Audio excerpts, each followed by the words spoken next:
Just be glad for all you have that's in today. Hey everyone, Connie here, and welcome to my blind reaction to Kakegurui episodes 3 and 4. Kakegurui season 2, by the way, XX. So yeah, we missed last week due to being sick and everything. And this week, today, there's the polar vortex going on. So it's just like, shit. I'm obviously not sick anymore. Still feeling the after effects of it. I have a little bit of a cough here and there. Little bit of a runny nose. But that's more because of the weather, I feel, than anything. It's not really the fault of everything else going on at the moment. I'm good, otherwise. But yeah, it's really fucking cold. Like, I believe out there, it's like going to reach negative 50. Or somewhere in that range throughout Michigan. I think it's like goes from negative 30 to negative 50, and that's with wind chill, by the way. I don't know exactly what it's going to end up being here, though. Either way, I'm not going outside today. And I might not be tomorrow, either. My Wednesday activities with the church have already been canceled, and it's looking like Thursday stuff at the bar is going to be canceled, too. So, yeah. Either way, so yeah, we have 2 episodes of Kakegurui. We've got to get caught up on this. And it's fitting, because we put up 2 episodes of the Chrono Trigger Let's Play today as well. So yeah. Last we left off, we were just really still getting introduced to things. The first 2 episodes were really introducing us to these new characters. The Momobami family, I believe. And we find out that Yumiko is part of the family, though she's from a branch of it. We don't know much else about it. We know that Yumiko does have another sibling. But we also know that Yumiko's branch of the family is kind of, like, pointless. Like, no one really cares about them. They're kind of looked down on. So I'm interested to see if that goes anywhere. We specifically left off with Mary. Mary found the vice president of the student council, and we had an interesting little, character moment with her. Without the mask and everything, she's really freaking timid and kind of cutesy and whatnot. But then she puts on the mask and all of a sudden she's like super intimidating. And it's like, Mary Satome, we want you for this next game or whatever it was. So Mary is probably going to be important in whatever, again, game we're going into next. Which is good. I like Mary. I like Mary as a character. She's really interesting. She has just a really interesting arc to her. How, like, from the very beginning of Season 1, she was kind of, like, displayed as this antagonist.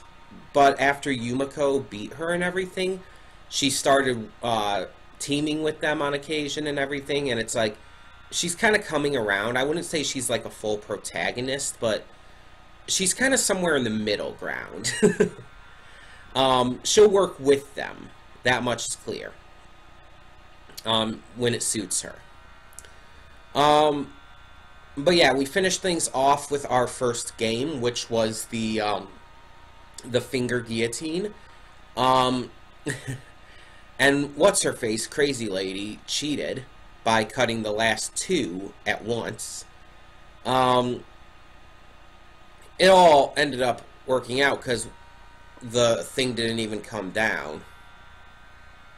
And it's just like, Yumiko was pissed at her because obviously it ruins the fun of the gamble. And the other girl pulled her finger out. So Yumiko won. I think when I actually watched that, I think in my afterthoughts I was actually unclear about whether she won or not. Because I think I was talking when it actually said so. But I have rewatched it since, and yeah, she won. She won the two vote tokens. Because that's another thing that was talked about. Since the president is leaving the student council, they're holding an election of sorts to choose the new president. And to do so, every student in the school gets this poker chip. and it's a special poker chip that counts as their vote. And they vote by gambling, which, you know, fits in with the school. And so what you do is just you gamble as normal and you bet the chip in every game. And you can win, I presume you can win chips even if you don't have any currently. You can win chips again. Though, I mean, obviously you can't bet a chip. Maybe you can't. Maybe if you lose all your chips, you're just out, since you can't bet a chip anymore. I don't know. I don't think they really covered that. Either way, you bet the chips, and you can face any number of people. Like, as we saw, Yumiko, the crazy girl, and the new girl. I don't remember their names. They were doing 3 people, but you could do like a one-on-one, or maybe even more than 3. I wonder if we'll see that. But yeah, it's like we're getting a lot more, I feel. We're starting to really build up this as the main story for this season. But we're getting a lot more with these characters and with these stories, and I think we're going to start to learn more just about Yumiko, which is necessary. Because in the first season, Yumiko was very mysterious. We didn't know much of anything about her, other than, you know, personality, name, and the way she viewed gambling. We didn't know about her. And now we know that, again, she's a member of the Momobami clan, specifically the branch family Jabami. And we know that she has a sibling. And I think we're going to start getting more and more as time goes on. This is a really interesting series, and I am really enjoying it. So we are going to get on with this, and I'm hoping to enjoy these 2 episodes. So when the screen fades to black, pause this redirect and go to the description below. Follow the link to the reaction, and after you watch it, come back here to the redirect and resume play. Because after it fades to black and fades back in, everything from that point forward will be my afterthoughts and will contain spoilers to the episodes. So that being said, thank you so much for tuning in, and I will see you at the reaction. And we are back, and we'll begin with spoilers in 3, 2, 1, now.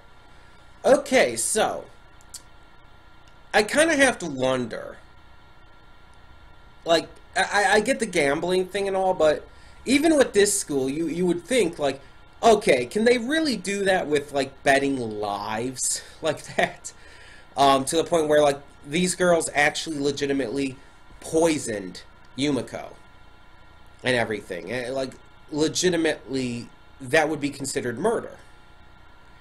But then when you think about it, it's like the Momobami clan, and especially Momobami herself, the president, they basically own Japan. It's been established that whoever is the student council president of school basically owns Japan, and they can basically do whatever shit they want. So it's like, yeah, even though it's so fucked up, and even with stuff from last season too, like with the crazy ass girl Nishitani, I think her name is, now I'm thinking about it. I might be wrong about that, but the crazy ass girl and the guns and everything, the Russian relay basically. Like, yeah, it's like you wouldn't think, like, okay, this is a little ridiculous, but if this family is legitimately this powerful to where this simple student council president position basically allows you to take control of the entire country, one, that's still freaking ridiculous, but I think the show is self-aware about how ridiculous it is.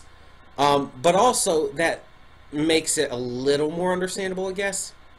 Either way, I'm glad I saw that I got to see these 2 episodes together. So I'm kind of glad I was sick last week, and I didn't get to watch this last week. I don't know, it's just like, I feel like that cliffhanger, while I have no issue with cliffhangers, I'm not one of those people who hate cliffhangers and like to marathon things. I actually hate marathoning shows for the most part and prefer to watch in terms of as they air and stuff. But yeah, it's just that cliffhanger would have really reeled me. And this is like, Yumiko's put herself in some danger with some of these gambles before, but never quite like this. This is, I think, the most intense, most dangerous situation they've been in. Because Yumiko was legitimately poisoned. Like, it's not like, oh, she was at risk of being poisoned. No, she was poisoned. She was dying. And honestly, it was mentioned that that poison's a fast-acting one, which means that, yeah, there wasn't a lot of time there. She could have very easily died. She could have very easily died. Luckily, Mary was able to save her. And, of course, Suzui as well. Yeah, and it's just, I was kind of making a joke, but I kind of almost legitimately want to ship all three of them as this polyamorous ship. I've never, like, experienced a poly, like, relationship in real life, obviously, as I've mentioned in the past multiple times. I've only ever had one date in my life, and it didn't actually end up going anywhere because we agreed mutually to end it before it even really got started. Just because a lot of differences and whatnot. For those who might not know, for those who are newer. Long story short, I went on a date with this girl. We liked each other, and the date went extremely well. But we decided to cut it off before, again, the relationship even got started.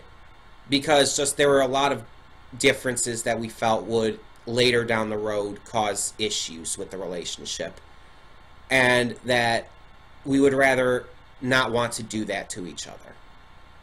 And I mean, we've remained good friends to this day. We're still in contact. I go to the movies with her and her husband. Yes, she's married now, by the way. I go to the movies with her and her husband every so often. So yeah, it's like we're still on very good terms. But the point is, it's like, I've never really thought about what it would actually be like to be in a poly relationship. I actually have a friend who's polyamorous, but it's like the concept for me is weird because I view love as something that is very, not really selfish, that's the wrong word. Because I believe if love gets way too selfish, it's actually very toxic. More so, I believe it's very intimate. And, I mean, true love should be, right? And I don't know, it's like, I'm not against polyamory by any means. I just feel like, I just feel like, maybe it's just because of preconceived notions on how love how I've been shown love is and everything, that I almost feel like it'd be hard to have that kind of intimacy with more than one person at a time. And I mean, maybe it's not. I don't know.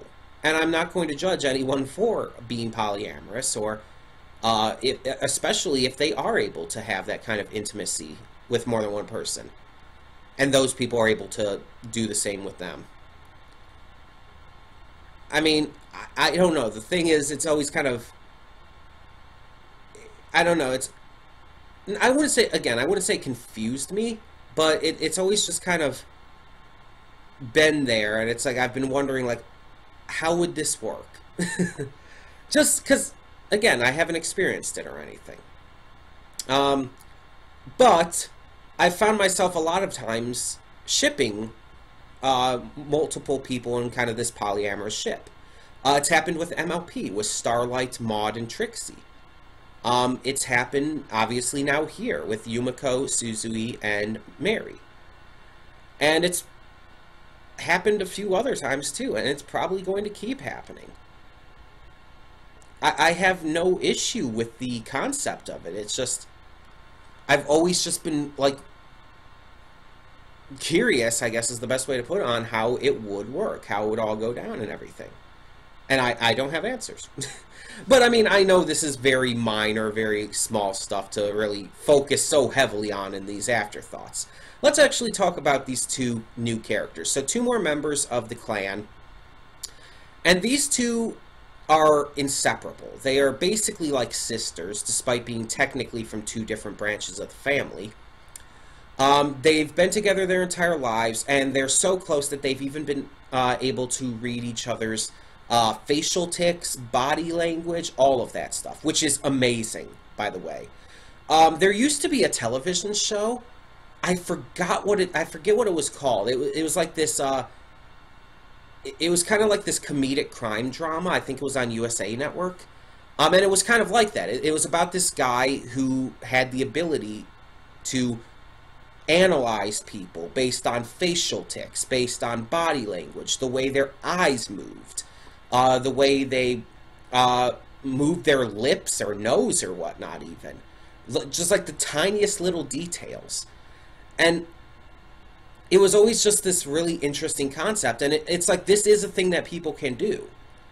It's not like super common, but there are people who can do this, and it's insanely impressive.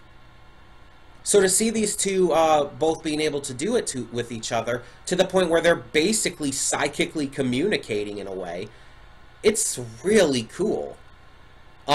I mean, they know every single card in each other's hands, not because if they paid it, not because of the fact that it was obvious, because as Mary had put it, the shuffling, the way it was shuffled and everything, would have allowed for anyone, if they were really paying attention, to know what was in the hands. But no, because they like had these tells. They were able to like move their faces or bodies in certain ways to tell exactly which card was which. And only they could read that for each other. They also seemed like these were two of the more hardcore characters we've gotten so far. Like, not counting, again, I think her name is Nishitani, the crazy-ass chick. Not counting her, most of the other characters we've seen haven't been this willing to just openly murder someone. I mean, ruin lives and possibly put them in lifelong debt? Sure, that's one thing. But I don't think any of the others, again, except for Nishitani, I'm going to assume that's her name for now. I don't think any of the others, except for her, have really been so openly willing to kill. And because of that, it's like, these two really stand out. They are just ruthless. And they even said, when they lost and everything and were heading out, it's like, oh, we'll kill you later, Mary. And it's like, oh my gosh, what are these two? But then there's this other character, Rei Batsubami. One, I don't know what gender Rei is. You may have noticed it during whenever I've been talking about Rei during the reaction and everything. I've been avoiding using he or she or whatnot. I actually don't know. Because here's the thing. They look like a girl. Like, physically. Very feminine aspects. Typically feminine. I know, I'm being trans and being a huge advocate for trans rights and everything. I'm not super, like, one to talk about that. But in typical fashion, in the way that anime usually goes. Because we have to consider this as it is, an anime. In terms of anime and animation and just art style and stuff, Rei looks feminine. Very much so. But is also wearing a male uniform. But that doesn't necessarily mean anything. So it's like, it's just really hard to tell. And it's like, normally I wouldn't look things up, but I really want to find this out here because I really just, I don't want to misgender them. I know, they're an animated character, but it's like, it's bothering me that much. So I have to find something here. Okay, this is saying female on Anime Planet. This is saying female.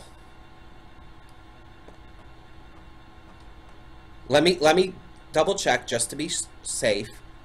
I don't want to assume just from one specific thing.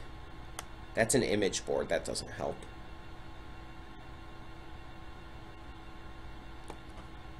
I'm not finding like a lot of characters information stuff. Annie DB, let's check this. There's wigs on eBay for this. This is saying male. Okay, so now we have conflicting information.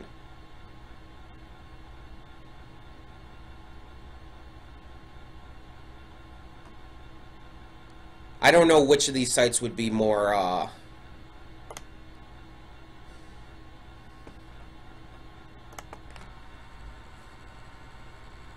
how do I put it?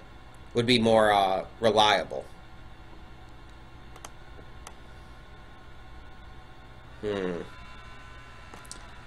Let's check this, wiki. Maybe that'll help.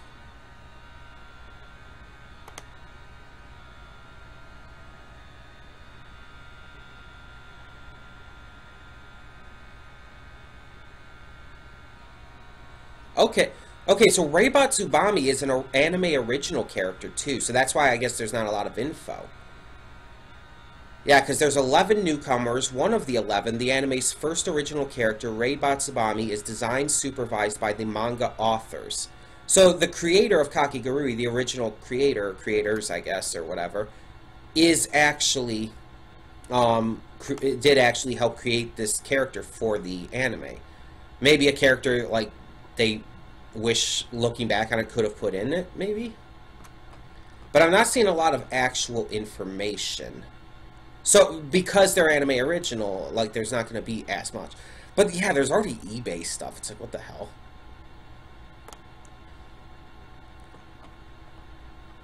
Yeah, I'm not finding anything like that I could really say is concrete. Hold on, let's check that.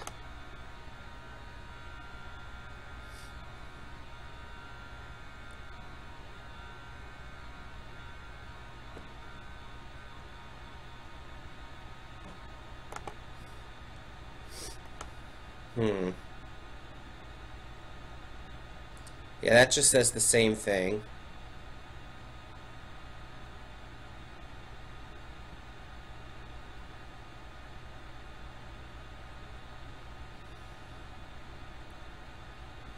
Okay, this one is specifically saying, and this is Crunchyroll. Okay, this I think is the most reliable source.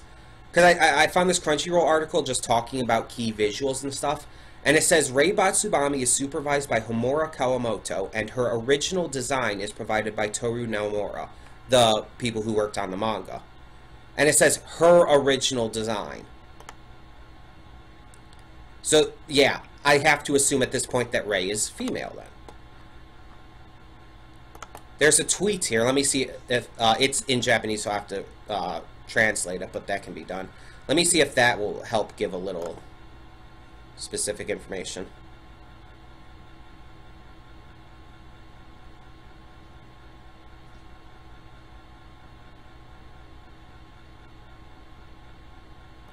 It's hard to say because with the specific way it's translated. I don't know. That's hard to say. It refers to Rei as a beauty, but again, this is Crunchyroll. I have to take this as the most accurate and most reliable source. So I have to assume here that Rei Batsubami is female. Okay. So yeah, I'm unsure of her motives though. Let's actually talk about her because that was why I was really trying to figure this all out. I'm unsure of her motive. She seems very, very nice. Like, extremely nice. Extremely nice, extremely helpful. And almost like she just doesn't fit in with the rest of the Momobami clan. But I'm almost concerned. Because she seems too nice.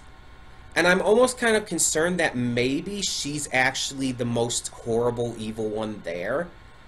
And is, like, even more so than the one we saw who hates the president. Maybe this one, maybe Momobami, or Rei, not Momobami, maybe Rei Batsubami, maybe she's going to be the actual final antagonist. And here's the thing, with her being an anime original character, we have nothing to go on. There's nothing in the manga or whatnot that can hint as to where this is going to go with her. Anything can happen. They can do anything. And the thing is, with the manga creators supervising her creation and everything, and even designing her, it's like, this is clearly like something the manga creators want. And again, that means they could be changing something, doing something different that they wish they would have done when they first went through the series. So I'm just really interested in where this is going to go. And then there's that one girl who had the crush, it looked like, on Batsubami. I mean, granted, you could say, oh, she was just thanking her for helping her before. But then even the other girls she saved her from, they were blushing at her after she had stopped them and everything. And it's like, it almost seems like either they think Rei is a girl or a guy, or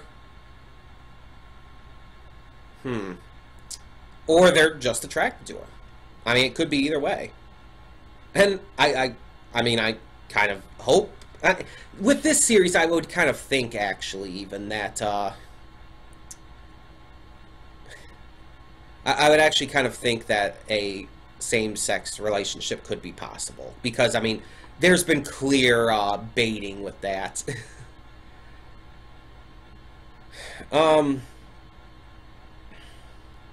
But yeah, it's like, I'm really interested. I am really interested to see where this goes. And I think I read that the voice actor for Rei Batsubami is Romy Park, or Romy Park, or however it's pronounced. Romy Park is a voice actress and singer. Let's see, some of her roles. Tao Ren from Shaman King. Edward Elric, she's the Japanese voice of Edward Elric. Natsume Hyuga. Oh, that's Gaku and Alice. I was going to say, is that Naruto? Because Hyuga? Oh, she was also Tamari from Naruto. Speaking of Naruto. She was some minor character in One Piece. Yeah, I'm actually looking through this because I'm actually curious now. She's Hitsugaya from Bleach? Okay. I mean, for a lot of these, like Bleach and Naruto and all, I watch the dub, but still. Nana. My sister likes Nana.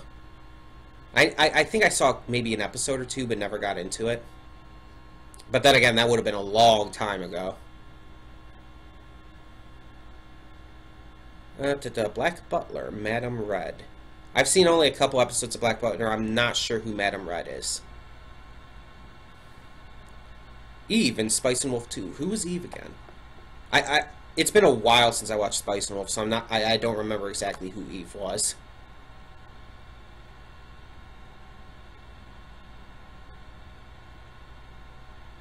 Oh, she was Naoto Shirogane in Persona 4, the animation? Nice.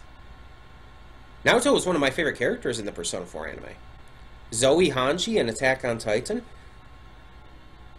I was going to say, did I ever watch the original Japanese of that? And it's like, yeah, I did. I mean, for Season 2, that's all I watched. Season 3, I kind of watched, like, the first 4 or 5 episodes in Japanese, something like that, and then I started watching with the dub on Toonami. Also appeared in Junji Ito collection. Nice.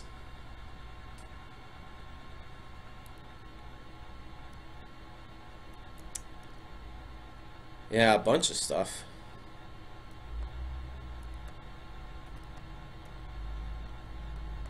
Anyways, I'm getting very distracted here.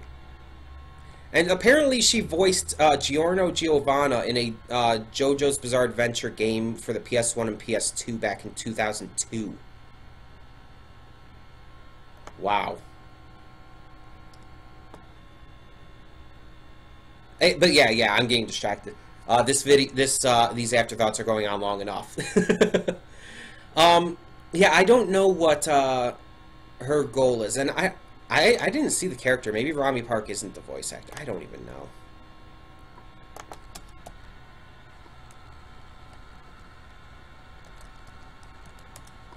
I swear No, that's what it's saying. Rami Park cast as anime original character Rei Batsubami. I guess it just doesn't say anything on the Wikipedia article, but that doesn't necessarily mean anything. Anywho. I get distracted easily, you guys know that. Yeah, I just don't know what her end game is. Yeah, I don't know what to think of her character. I want to like her. I really do. But I'm just unclear at the moment. We'll have to see as the series goes on. But yeah. I guess this season's just going to focus on, like, each of these different gambles with each of these newcomers.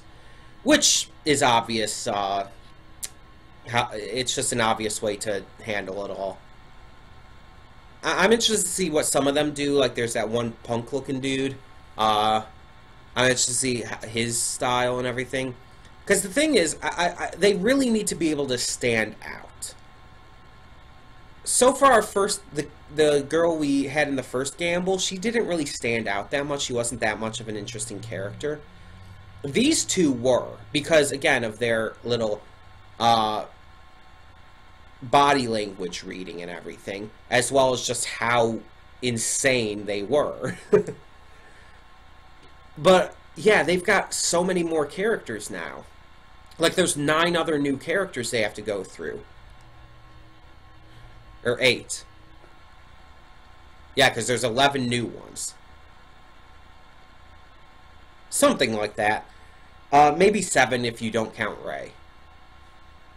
I don't know, something like that. They've got a bunch more characters to go through, and they've got to make them all seem like interesting characters. And Season 1 pulled this off well with its great characters, but the thing is, at this point, they really need to continue that. And introducing this many new characters at this point, I don't know, it feels like it's going to make it harder to do. But we'll see. We'll see. I have hopes. So far, these first few episodes have been great. So I definitely have high hopes. Tell me in the comments below, though, what you thought of these 2 episodes of Kakegurui XX. And, yeah. Thank you so much for tuning in. For now, I'm Connie, and I'm signing off. See y'all next time. And though you've come through many obstacles,